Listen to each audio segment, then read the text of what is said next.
Ya lo comentábamos al comienzo de nuestro tiempo de radio. Hoy les íbamos a presentar una forma diferente, alternativa, al mismo tiempo complementaria y sin duda sugerente de descubrir la ciudad de La Laguna.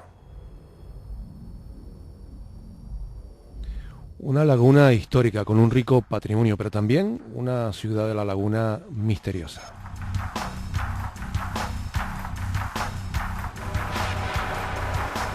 Se puede convertir el misterio en un ingrediente que permita destacar la cultura, la identidad, la historia, el patrimonio de un lugar. Bueno, pues más allá de la teoría, los responsables de DINA 3 lo han demostrado sobre la práctica y cientos, puede que miles de personas ya lo han podido comprobar. Esta noche nos va a dar todos los detalles, algunos ingredientes de esa fórmula secreta, Néstor Verona. Néstor, amigo, buenas noches. Buenas noches, Gregorio, ¿qué tal? Pues encantado de tenerte. Ya tocaba, porque desde el año pasado estás con esta iniciativa, La Laguna Misteriosa, un proyecto largamente anhelado y que el pasado año se cristalizó ya, lo pusiste a prueba con los auténticos jueces de todo este tipo de cosas, que es el público, ¿no? Sí. Y funcionó, lograste fascinar, lograste acaparar, atrapar la atención de un montón de gente que se sintió fascinada y descubrió la laguna de siempre a través de una laguna no tan visible, ¿no? Sí, es un formato que veníamos ya trabajando en la laguna algunos años atrás con cositas muy puntuales y concretas, ¿no? Una forma de ver la laguna con otros ojos, ¿no? Muchas veces nosotros decimos que estamos enseñando la laguna con los ojos del siglo XVI, ¿no? Y enseñando a leer la arquitectura de alguna forma. Y el ingrediente secreto, pues la teatralización, ¿no? Estamos teatralizando contenidos históricos a través de personajes que han vivido historias muy jugosas, ¿no? Que han sucedido en la laguna, y pues eso le da un empaque a los proyectos que realmente los usuarios están encantados, todo el mundo repite, nos piden que sigamos haciendo cosas y bueno, estamos súper contentos. Bueno, ¿cuánta gente calculas tú que él pudo participar en la edición del año pasado? Bueno, el año pasado hicimos una estimación de en torno a 1.600 Madre personas. mía, mucha gente, ¿eh? Sí, muchísima gente. Y ese fue, ¿no? Principalmente pues lo que nos hizo pensar en una reedición. Estamos ahora pues con La Laguna Misteriosa 2.0. 2.0, sí. ¿no? Bueno, esto lo promueve, lo organiza, lo genera un poco DINA 3, pero también en estrecha colaboración con el propio ayuntamiento, Sí.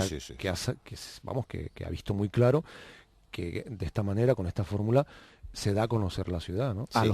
A los propios laguneros, ¿no? De hecho fue una inquietud desde alcaldía, ¿no? Ellos nos habían contactado, conocían ya nuestro trabajo de interpretación patrimonial y nos propusieron hacer algún tipo de proyecto que tuviera cabida la teatralización en los espacios patrimoniales más emblemáticos de nuestra ciudad de La Laguna, ¿no?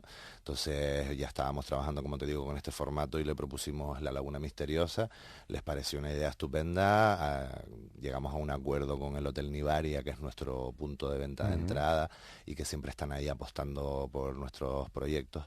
Y arrancamos el año pasado, fueron 6 meses muy duros, 6 meses en los que cada mes estrenábamos un nuevo espectáculo. Y de mucha incertidumbre, supongo, cuando comienzas, ¿no? Sí, mucha incertidumbre. Comenzamos con la Casancheta, lo que pasa es que el público en general aquí en la isla de Tenerife funciona muy bien para estos proyectos, el boca a boca, ¿no? La gente viene... Pero claro, tienes que conseguir que primero vengan. Claro. Bueno, se hizo una pequeña campaña a principios el año pasado, pues se sacó bastante en prensa y ahí nos dejamos un dinerillo en publicitarlo en los diferentes periódicos y tal. Y parece que funcionó, pero sobre todo, ya te digo, es el boca a boca, ¿no? La gente que viene le suele gustar, ¿no? El que tiene la experiencia, ¿no? El que lo ha vivido. Sí, exacto. El que se ha emocionado. Sí.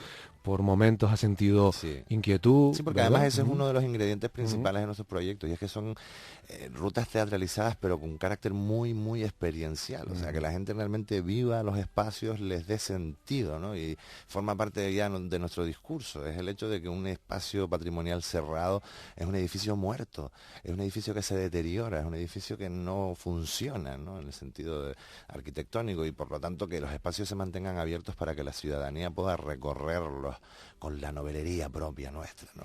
Y es como llega un antropólogo como tú a conseguir que este proyecto, bueno, se haga realidad y conseguir además que 1.800 personas caminen por la laguna mirando pues... ¿Verdad? Y levantando la cabeza y no con la cabeza empurrada, ¿no? Como solemos hacer casi todos, ¿no? Pues mira, yo de base soy historiador, ¿no? Yo primero hice la carrera de Historia del Arte, después me metí con la antropología y realmente son dos disciplinas que se complementan bastante bien, ¿no? Si por un lado el historiador pues lo que quiere es reconstruir los hechos históricos a través de documentaciones, de archivos, etcétera, pues el antropólogo quizás va un paso más allá y trata de intentar ver por qué sucedió así, por qué se dieron los hechos de esa manera, ¿no? Cómo afectó eso a nivel social, etcétera.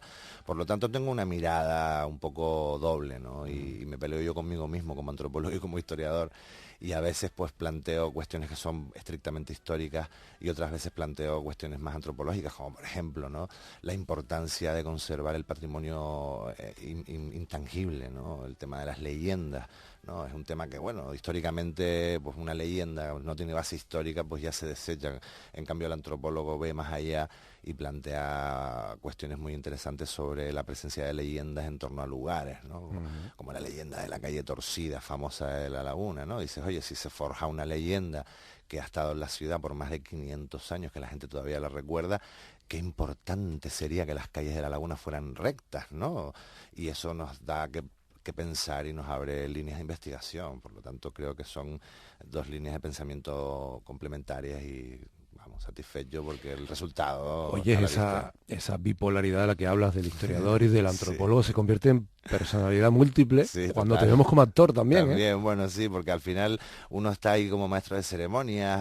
Tú eres el primero que lo vive, ¿no? Que vives eso, claro. Claro, pero es que además yo siento que si el guía, que en este caso soy yo, ¿no? Si lo vive realmente, eso al final contribuye a que el público también lo viva. Contagias al otro, ¿no? Exacto, contagias al otro. Y están esperando quizá las reacciones, ¿no? Del propio guía, del maestro de ceremonias, de la persona que le acompaña, para también saber cómo llevar la situación, porque es que en La Laguna Misteriosa hemos llegado a conseguir que el público entre en barrena, literalmente. En la Casa Lercaro el año pasado tuvimos que, después del pase, plantear una reunión con los actores y decir, chicos, hay que bajar el nivel, porque es que la gente salió aterrorizada de ahí.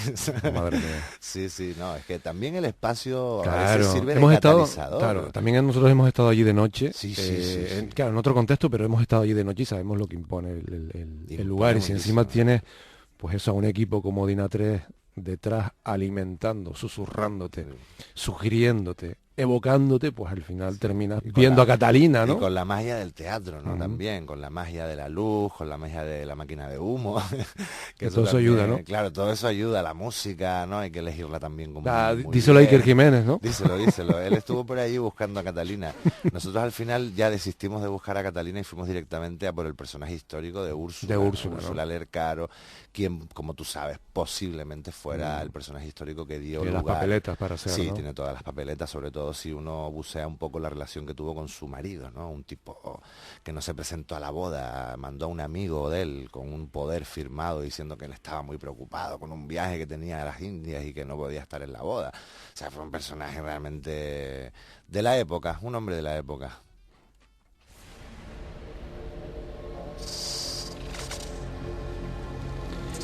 La Laguna Misteriosa 2.0, noches de teatro y patrimonio. Bueno, desde el mes de marzo pasado hasta el mes de agosto, es decir, de forma ininterrumpida, todos los jueves, salvo que pase algo. Sí. Pero en principio todos los jueves a las 9 de la noche y bueno, intensificándose un poco cuando llega el verano, porque hay una mayor demanda por las facilidades que la gente tiene, porque el clima acompaña un poquito más.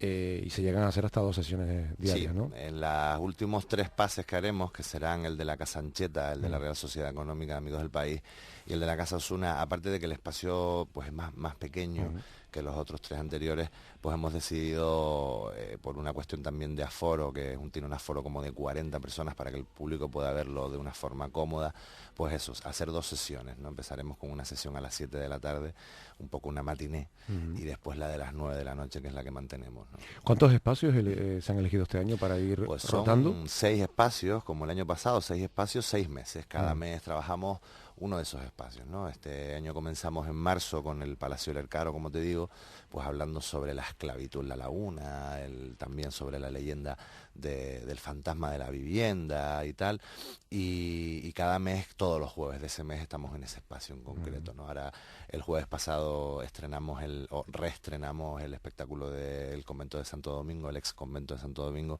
en el que los ciudadanos pueden conocer de primera mano la historia de Amaro Pargo, este corsario, este personaje lagunero del 18 tan interesante. Y la extraña relación. Y tan desconocido, sí, ¿no? a Porque veces, todo el mundo lo nombra, pero... sí, la verdad es que su biografía, vamos, es increíble, ¿no? Las historias de juventud, sus viajes a Cuba, a La Guaira, el comercio que hacía con esclavos, con aguardientes, con malvasías, el dinero que llegó a tener.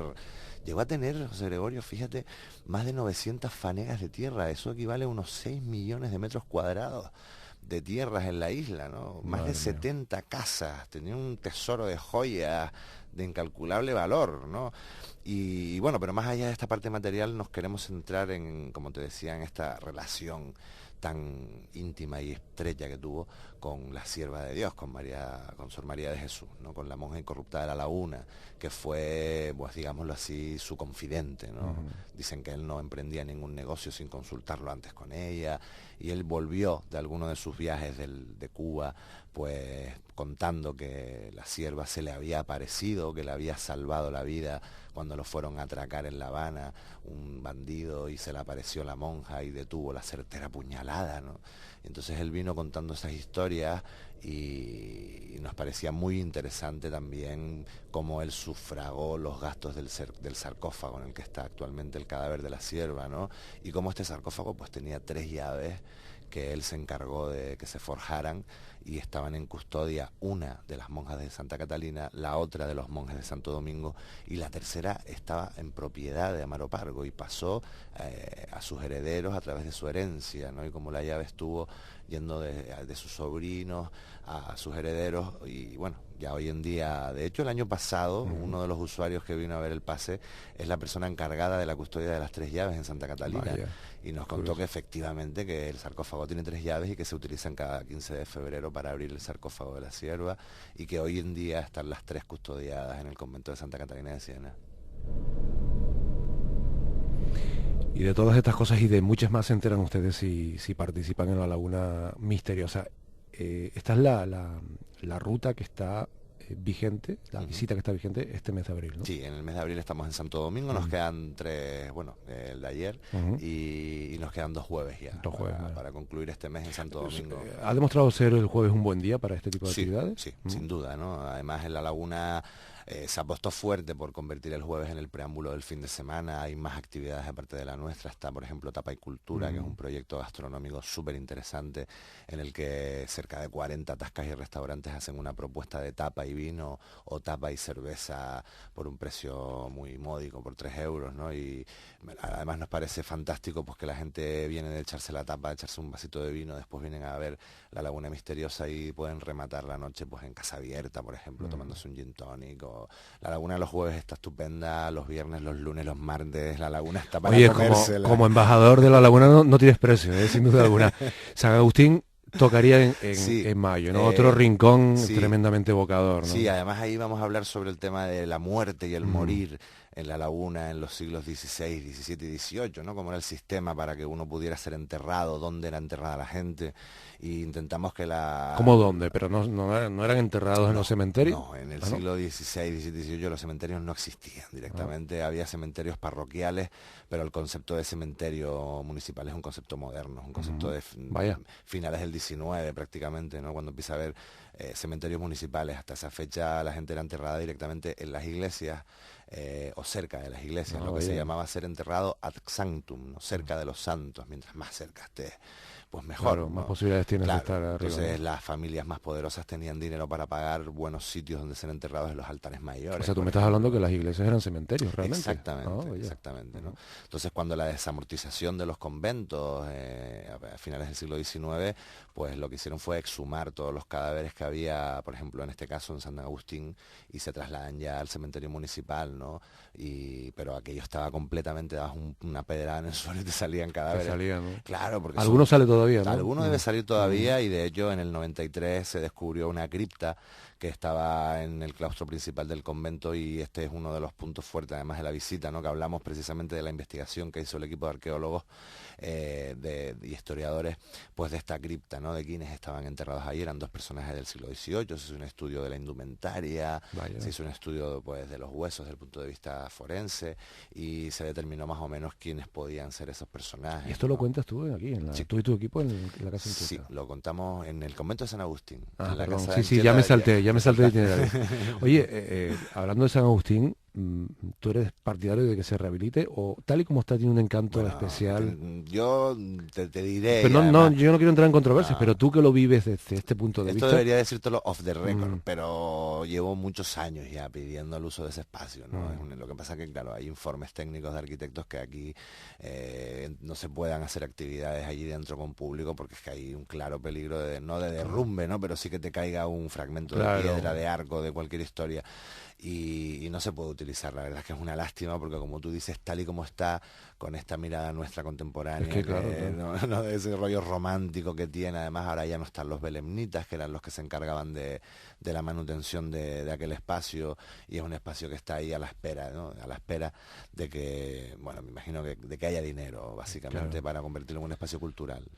La casa Ancheta, ¿no? Me decía hace años un historiador que había indagado y había incluso promovido una especie de congreso, jornadas sobre Ancheta, que a pesar de quién es un gran desconocido. Sí, ¿no? un gran desconocido, sí. Y además nosotros nos quisimos centrar en la etapa quizá todavía más desconocida de su vida, que era los primeros 14 años de su vida, la vida lagunera del padre Ancheta, ¿no? Nos interesaba averiguar de dónde venía su familia, quiénes eran sus padres, ¿no? Su madre, por ejemplo, era una conversa judía, que eso es algo que la gente pues no conoce, que la familia de doña Mencía pues era de procedencia judía, que ella tuvo problemas con la Inquisición, que tuvo que testificar en más de una ocasión porque se acusó a sus padres y abuelos de ser herejes judíos. Y bueno, nos parecía eso muy interesante. De hecho, planteamos la posibilidad de que el padre Ancheta fuera a estudiar a Coimbra, en Portugal, teniendo la Universidad de Salamanca, por ejemplo, más accesible por este hecho, ¿no? Porque quizás en Portugal los padres pensaran que quedaría un poco más cubierto ese problema que tenían por proceder de sangre. Más protegido, ¿no? Sí, por proceder de sangre conversa, ¿no? Y después fue un prohombre, ¿no? A nosotros también nos interesaba mucho pues esa aproximación que él tuvo al indio americano, cómo él fue capaz de enseñar los evangelios a los tupís, a los guaraníes en su lengua, ¿no? Él aprendió el tupí, aprendió el guaraní, de hecho tradujo la Biblia, ¿no? Para que los indígenas tuvieran acceso a la misma, y nos interesaba también ese choque tremendo cultural que supuso para un hombre del 16 lagunero encontrarse en pleno selva amazónica con estos hombres y mujeres pues desnudos, con costumbres tan dispares a la suya, ¿no? Tan diferentes y tan extrañas para un hombre renacentista como fue el padre Ancheta, ¿no? Ese es un poco. Tú planteabas también el ejercicio, ¿no? De especulación, pero sobre una base, ¿no? Plantear qué habría pasado con él aquí, ¿no? Porque quedándose con los guanches, ¿no? Si él, de hecho, partimos de esa base, de que él se fue en 1545 para Coimbra, todavía había población aborigen entre nosotros, ¿no? Él conoció aborígenes canarios, de eso estamos seguros. Entonces, tenemos muy claro que la aproximación que tuvo al indio americano tuvo que ver con esa mirada que traía ya de conocer a los aborígenes, y qué es lo que, como tú planteas, el hecho de pensar que hubiera sido del conocimiento del guanche, sobre todo de la lengua de los guanches, ¿no? Si un hombre como Ancheta, que fue un espléndido filólogo, hubiera dedicado su vida al estudio de esta cultura ancestral que se ha perdido para siempre, ¿no? Y de la que no tenemos casi datos fiables, ¿no? Oye, Néstor, repite la gente, es decir, el que al que se le erizó el pelo en el Palacio Lercaro, ¿vuelve después? ¿Cuando haces otra ruta o ya con una tienda? Sí que repiten. Tenemos un público súper fiel, la verdad, que es súper fiel, y siempre nos están llamando, preguntando cuándo repetimos tal espectáculo, porque además se lo recomiendan a sus amigos, o regresan incluso gente que repite en varias ocasiones para ver el mismo bolo, ¿no? y sí que la gente es bastante fiel, y como te decía antes, el tema que también va muy bien en la laguna es el boca a boca, ¿no? La gente que le gusta, lo disfruta, pues se lo comenta a sus amigos y sus Y lo amigos recomienda, vienen ¿no? y lo recomiendan y eso hace bola y al final, bueno, mira, el último jueves de la Casa del Lercaro había 15 personas que se habían quedado sin entrada en la puerta del Lercaro esperando a ver si alguien a última hora no había ido para que nosotros pusiéramos Vaya. esas entradas a la venta, Y dentro ¿no? había 80, que Y conste. dentro había 80, exacto, sí. Realmente la gente está apostando por el proyecto. Es un proyecto que, bueno, puesto a mirar los precios de lo que es una actividad cultural de este tipo, pues está en un margen bastante asequible. Razonable, sí. Son 10 euros, ¿no? Y al final pasas una hora y media entretenida, lo pasas bien, lo pasas mal en el buen sentido, porque pasas miedo, estremecimiento y Claro. tal. Bueno, pues si encima te llevas alguna historia y aprendes alguna cosa, ¿no? Sobre el entorno, sobre el contexto, pero más que nada, más que aprender datos o fechas o nombres, a nosotros lo que nos interesa que la gente se quede es con el hecho de que el patrimonio es una cosa de todos, ¿sabes? Y tenemos que hacer partícipes a los usuarios de los espacios patrimoniales de la salvaguarda y de la protección de los espacios patrimoniales, y la única forma que hay de hacer eso es que la gente los conozca, porque si no los conoce, no los va a No hay nada valorar. que hacer. Claro, nunca los valorará en su justa medida. Por lo tanto, me parece una iniciativa estupenda que los ayuntamientos, los cabildos, los gobiernos abran los espacios patrimoniales, organicen jornadas de puertas abiertas para que los ciudadanos y las ciudadanas puedan conocer su historia, porque es que al final ahí está albergada nuestra historia colectiva, ¿no? Yo se lo digo siempre a la gente que viene a vernos, ¿no? Que están en su casa, pero literalmente en su casa, ¿no? Y más ahora que la laguna es patrimonio de la humanidad. Te iba a decir también que vivimos unos tiempos en los que, desde el punto de vista social, puede resultarnos más fácil entender que eso es nuestro, que esa es Claro, nuestra casa. sí, A lo sí. mejor antes no, pero ahora estamos algo más sensibilizados o estamos en un escenario donde tal vez es más fácil que Claro. ese mensaje cale. Y más allá de la institución que le toque la gestión del Sí, espacio, ¿no? Ya sea puntual, el ayuntamiento, cabildo, gobierno de Canarias o un privado, ¿no? Más allá de la gestión que se tenga que hacer, porque tiene que haber una gestión, ¿no? Para que el edificio esté en condiciones, para que tenga medidas de seguridad adecuadas, etcétera. Es un espacio que es de los ciudadanos, por lo tanto tienen todo el derecho del mundo. Además lo digo, a abrir los armarios, a meter la cabeza, a golifiar, a ver el pozo, a que le abran las puertas de esos lugares que no son de Oye, acceso público. y en la Real Sociedad Económica Amigos del País, que se incorpora este año Se como incorpora, nuevo sí. escenario, ¿a qué vas a invitar a la gente? ¿Que Bueno, hay que abrir gavetas por ahí? ¿Qué hay que hacer? ahí la verdad es que, mira, la Real Sociedad es un espacio cultural ilustrado del siglo XVIII fantástico, que atesora una de las más espléndidas bibliotecas que hubo en Tenerife, que fue la de la familia Nava y Grimón, ¿no? El último marqués, murió sin descendencia y donó toda la biblioteca y todo el patrimonio documental y bibliográfico de la familia Nava y Grimón a la Real Sociedad Económica de Amigos del País, de la cual ellos eran presidentes, ¿no? A perpetuidad y tal. El caso es que tienen unos fondos alucinantes, ¿no? Ya no solo de bibliografía y documentación, sino fondos de todo tipo, de monedas antiguas, de bueno, temas etnográficos, arqueológicos, etcétera. Entonces, bueno, tenemos que todavía estamos a tiempo porque esto va a ser Esto en julio. exacto.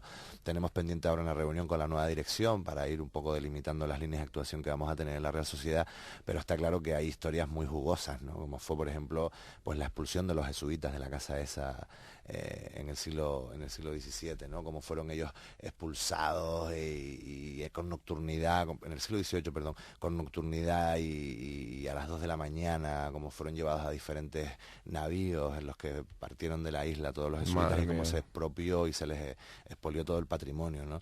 Después la propia creación de una sociedad como la Real Sociedad Económica de Amigos del País, y cómo desde ahí se luchó por acabar con la superchería, con todos estos temas tan populistas de la época, la medicina popular, tradicional, etcétera, como ellos apostaron por que entrara la razón, ¿no?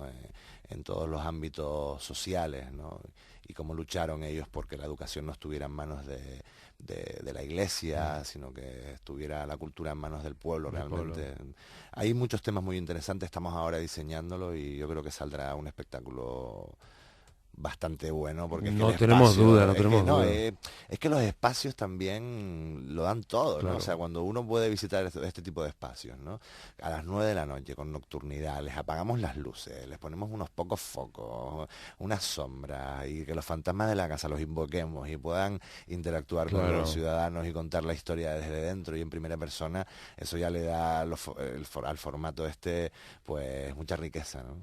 Oye, ¿es cierto que había un cuadro milagroso en la casa Osuna? Bueno, eso cuenta el que montó allí la casa, Ujú. porque claro, la casa Osuna la conocemos por Casa Osuna, porque los últimos propietarios de la vivienda fueron la familia Osuna, pero la casa realmente la hace un señor que se llamaba Juan Delgado. Es una casa del 17 que él hace, Juan Delgado, como digo, que era un hombre que cuenta en su testamento que uno de los cuadros que tenía, porque fue una persona muy interesada por el arte y atesoró una espléndida pinacoteca en su vivienda, pues él cuenta en su testamento que uno de los cuadros de una Virgen de Candelaria que tenía en su dormitorio había obrado milagros con su esposa, ¿no?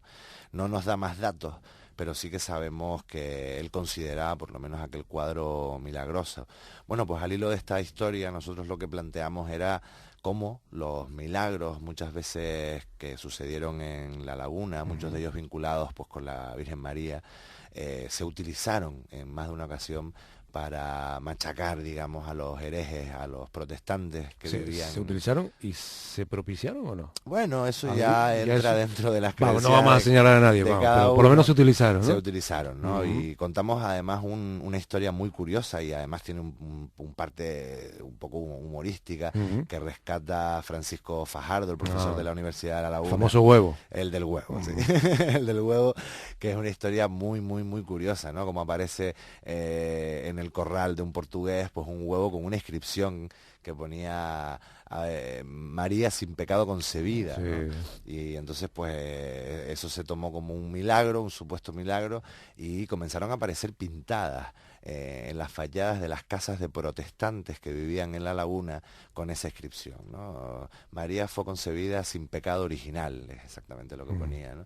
Y se utilizó pues para ir en contra de todos estos hombres y mujeres que vivían entre nosotros. Había una especie de acuerdo tácito en el que tú podías ser anglicano y vivir en la laguna siempre y cuando no hicieras apología de la religión, no hicieras proselitismo, ¿no? O sea, que vivías discretamente, Sí, vaya. discretamente, discretamente, ¿no? Eran conscientes de que, pues, holandeses eran protestantes, ingleses eran protestantes, no eran católicos, pero se hacía un poco la vista gorda mientras ellos no hicieran ningún tipo de apología de su religión, ¿no? Y claro, cuando sucedían este tipo de hechos en la laguna se utilizaba para ir en contra de ellos, ¿no? Y para meterles un poco de caña. Bueno, a este destino se llegará en agosto, ¿no? Y con eso se Sí. cerrará la temporada. La Casa de Osuna además es mi niña bonita de la Ujú. laguna. Yo participé, tuve la enorme suerte de participar en la jornada de puertas abiertas que organizó el ayuntamiento cuando se inauguró la vivienda después de la restauración, fantástica restauración del arquitecto Botel en la casa, y tuve la suerte, como digo, pues de hablar con el arquitecto mucho sobre cómo se había recuperado la vivienda del siglo XVII, cómo se le habían quitado todos los añadidos que la familia Osuna había ido poniendo a lo largo del Incorporando. tiempo, en el siglo XX sobre todo, ¿no? Todas las reformas que se hicieron y cómo se trata de recuperar una vivienda tradicional canaria del siglo XVII, una casa sobrada con granero, fantástica, ¿no? Y considero que tengo un puntito especial con esa casa. Además, el año pasado tuvimos, y espero que este año tengamos otra vez la misma suerte, la concejala de Patrimonio se comprometió con nosotros a dejarnos sacar algunos de los muebles y de los cuadros de la casa, y pudimos montar una pequeña exposición con muebles originarios de la vivienda, con muebles que van del siglo XVII a principios del siglo XX y que eran una auténtica joya, ¿no? Y entonces la gente podía recorrer la estancia viendo esos muebles. Fue una experiencia sublime Ah, realmente. te metes a la gente en el bolsillo, ¿eh? Bueno, la cosa es un poco eso, ¿no? Mm. Que seamos conscientes del patrimonio que tenemos. No nos sirve de nada un patrimonio que está escondido bajo llave, ¿no? Claro. La gente no lo Para unos conoce, pocos, ¿no? no lo valora, ¿no? Mm. Claro que tiene que tener unas medidas de seguridad, Por etcétera, supuesto, hay que conservarlo, sí. y por supuesto hay que conservarlo en perfecto estado, y que para eso el ayuntamiento ha sido muy exquisito, muy escrupuloso, sobre todo con el legado de la Casa Osuna, que es un legado que cuenta con, es que es de lo más variopinto, ¿no? Desde muebles, cuadros, libros, objetos de cualquier tipo, desde las cortinas, ¿no? Todo lo que había en la casa lo donó Manuel de Osuna a la ciudad, ¿no? Como el Museo Osuna. El museo no es que tuviera una sala con vitrinas, el Museo de la Casa Osuna era la casa Osuna, sí, ¿no? Con todo lo que podía llevar la casa, ¿no? Desde los floreros hasta las alfombras, las mesillas de noche. O sea, todo, la casa era un auténtico museo, ¿no? Y se ha recuperado una gran parte de ese legado que espero pronto sea expuesto en el futuro museo de la Casa Osuna, ¿no? Oye, Néstor, decía antes que el Hotel Laguna Nivaria es un poco la zona cero, ¿no? Sí, la zona exacto. cero, la base ahí, Sí. ahí es donde la gente puede ir a adquirir a retirar las su entradas de ¿no? nuestros espectáculos, no solamente de la Laguna Misteriosa, también nosotros estamos ahora con el proyecto de las rutas teatralizadas en el Teatro Leal. Ya me parecía a mí que me resultaba familiar el concepto, ¿no? Mantienen nuestro formato, sí, es una historia además muy curiosa que hemos montado, adaptando una novela de Agatha Christie. A lo largo de la visita al público se le entregan unas pistas, unos sobres con pistas, y tiene que ir resolviendo unos enigmas a lo largo de la visita, ¿no? Muy al estilo de Agatha Christie, de asesinatos, de misterios, de algún suicidio. Y tiene pues esa estética. O sea, que es preferible no ir el último, ¿no? Digo, con las novelas está siempre el que va detrás. El que desaparece. O sea, aquí estamos hablando de una interacción, sí, de un mayor dinamismo ya con el propio público. Sí, porque el público participa pues leyendo las pistas, opinando, y aparte de que, bueno, nuestro formato es un poco eso, ¿no? Que la gente pueda recorrer el edificio pues conmigo y con los actores y con la actriz que participan en este proyecto y en otros muchos que estamos haciendo, ¿no? Y que puedan recorrerlo de una forma, como te decía antes, experienciándolo, ¿no? O sea, que puedan... Claro, ahí está el éxito, ¿no? Y el éxito y esa manera de transmisión casi epidémica o pandémica, ¿no? Del boca a boca, ¿no? Sí, Eso, boca a oído, ¿no? Sí, boca a oído total. Que está contagiando a mucha gente. Zona Cero, Hotel Laguna Nivaria. Sí. Allí uno recibe más información, allí uno puede retirar las entradas, pero también, bueno, están ustedes, obviamente, en el ciberespacio. Sí, redes sociales, Facebook, Twitter, con un blog propio. Sí, tenemos un blog que está en Blogspot, se pueden buscar por Dina3 Dinamización, blogspot.com. También estamos en Facebook como Dina3 Dinamización, en Twitter @Dina3 Dinamiza. Y como tú dices, en el Hotel Laguna Nivaria, que además la gente puede acercarse allí porque tienen la recepción 24 horas abierta, claro. Pero además que es un sitio también emblemático, bueno, ¿no? Un antiguo palacio de la laguna. Sinceramente, no es cuestión de hacerles publicidad, pero sentarse allí en aquel patio interior a tomarse algo. Cortado, aprovechar la visita. Sí. Además ellos participan también en Tapa y Cultura, tienen una propuesta gastronómica súper interesante.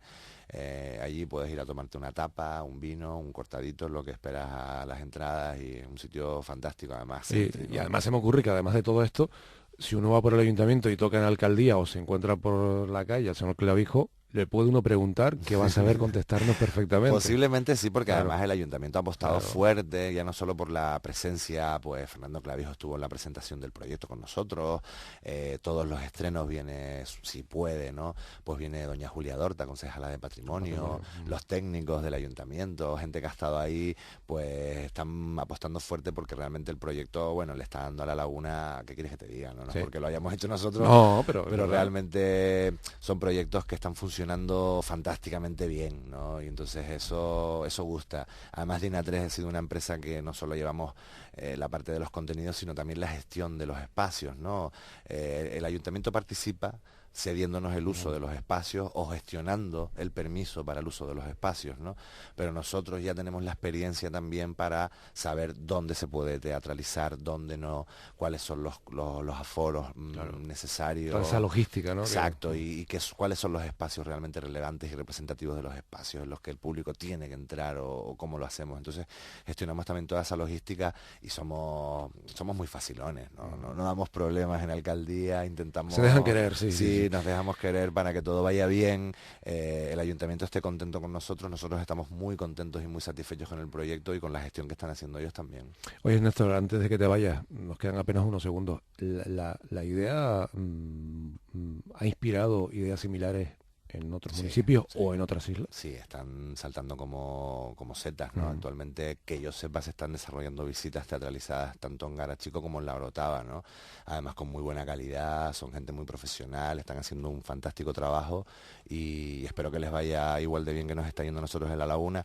Si bien es cierto que, bueno, fue un formato que empezamos a explorar nosotros en San Cristóbal de la Laguna, me parece una idea genial que el resto de municipios se adhieran y que pueden contactar con nosotros, que nosotros nos desplazamos. También tenemos ruta en La Gomera.